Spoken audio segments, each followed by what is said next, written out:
This question is for Rabbi. You mentioned the story of that, I think you said he was Jewish and he was shot by, I think it was a concentration camp or something like that. And I'm going to play the devil's advocate for a bit and pretend I'm Sam Harris. No pun intended, of course. You stated that God was watching. God watched the gentleman pull the trigger. If God was watching, why didn't he make that trigger not work? Why didn't he make that poor individual just pass out while he was digging the grave? I believe Sam Harris would ask that type of question and demand an answer. Yes, I appreciate that question. Playing the devil's advocate, you said that why didn't God keep the man from pulling the trigger rather than allowing the man to pull the trigger and then watch over him and bringing about some kind of judgment? I would say this to you, that the supreme ethic that God has given to us is the ethic of love. It is the peak of all intellectual and emotional alignment. This thing we call love, which places value upon the other person of worth and as something to be protected. It was interesting, of all people, it was Oscar Wilde who on his deathbed in his 40s, by his lover by his side, Robbie Ross, he turned to Robbie and he said, "Did you love any one of those little boys for their own sake?" It was an incredible question to ask by a man who was a hedonist on his deathbed in his 40s. And he said, "Robbie, did you ever love any one of those little boys for their own sake?" And Robbie Ross said, "No, I can't say I did." He said, "Bring me a minister. Bring me a minister." And it was in his magnificent poem, The Ballad of Reading Gaol, that Oscar Wilde said, "Only Christ was big enough to cleanse his heart and forgive him for all that he had done." The point even the hedonist realized was that in pleasure also, value and love are the supreme ethics that can be treasured. But you can never have love without intrinsically weaving into it the freedom of the will. You cannot have love without the freedom of the will. If you are compelled by some machine to a certain decision, you can never love.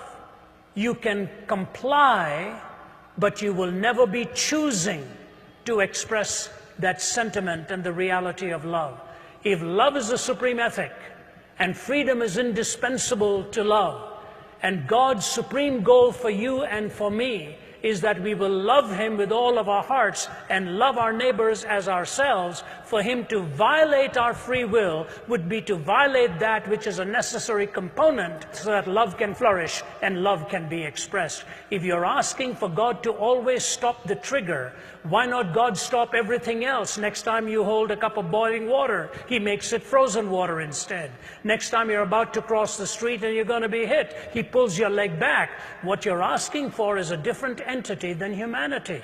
As wonderful as it may seem that in stopping that you think he is protecting you from that which is destructive, the greatest denial that you're asking for is the freedom of your will to be able to choose and to love God with all your heart and all your soul. When you've got love as the supreme ethic and the freedom of the will to choose that love, all of the other contingencies come in and can become explained why it is possible to either choose or to reject so that love can ultimately reign supreme.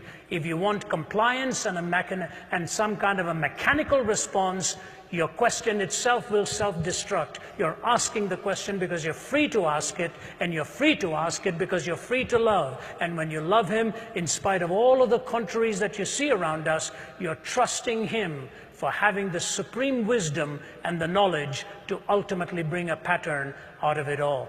We think, for example, we know so much. The story is told in Mideastern folklore of this man who lost his horse, that ran away. And when the horse ran away, the neighbor came to him and said, you know, bad luck, isn't it? Your horse is gone. He said, what do I know about these things? A few days later, the horse came back with 20 other wild horses. And the neighbor came and said, amazing, it's not bad luck, it's good luck. You've got 20 more. Man says, what do I know about these things? His young son is going and taming one of the new horses. That young horse kicks him and breaks his leg. The neighbor comes and says, terrible, isn't it? Your son's leg is broken. Bad luck that these horses came. The fellow says, what do I know about good luck and bad luck? A few days go by and a bunch of thugs are coming looking for recruits to join their gang. And they're looking for all the able-bodied young men. And they're about to pick this young man but find out his leg is broken. And they say, we don't want him. We're going to move on to the next house. So the man comes and says, good luck, isn't it? Your son's leg was broken. In one little series of episodes, we don't know what lies ahead. Why don't you wait till you stand before God face to face, and you will find out there were reasons why he didn't stop that trigger, so that you will see the heinousness of evil and see the majesty of love and good managing to navigate yourself as a pilgrim's progress to come to the celestial city.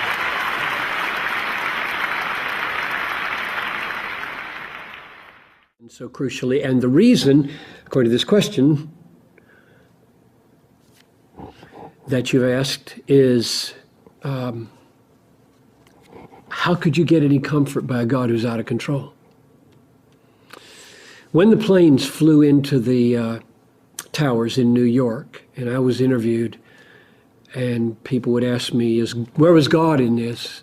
And I said, well, God could have very easily blown those planes off course by a little puff of wind, and he didn't do it. Therefore, God was right there ordaining that this happen, because he could have stopped it just like that, and everybody who believes in God should say that, because that's how powerful he is. And Jesus said the wind obeys him, and so just a simple wind, but the command of Jesus would have blown those planes away, and they would have crashed, and 60 people would have died instead of thousands of people.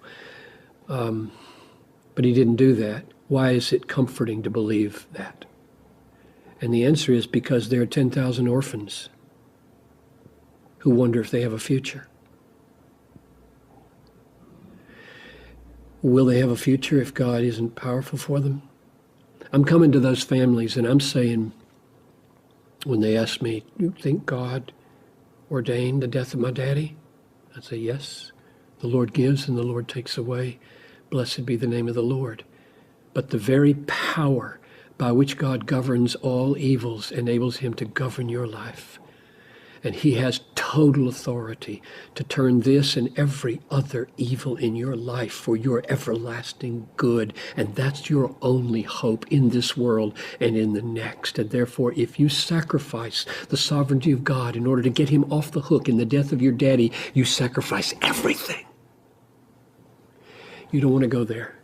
The sovereignty of God, while creating problems for his involvement in sin and evil, is the very rock-solid foundation that enables us to carry on in life. Where would we turn if we didn't have a God to help us deal with the very evils that he has ordained come into our lives? So yes, absolutely, I believe in the sovereignty of God, and I believe in its comforting effects.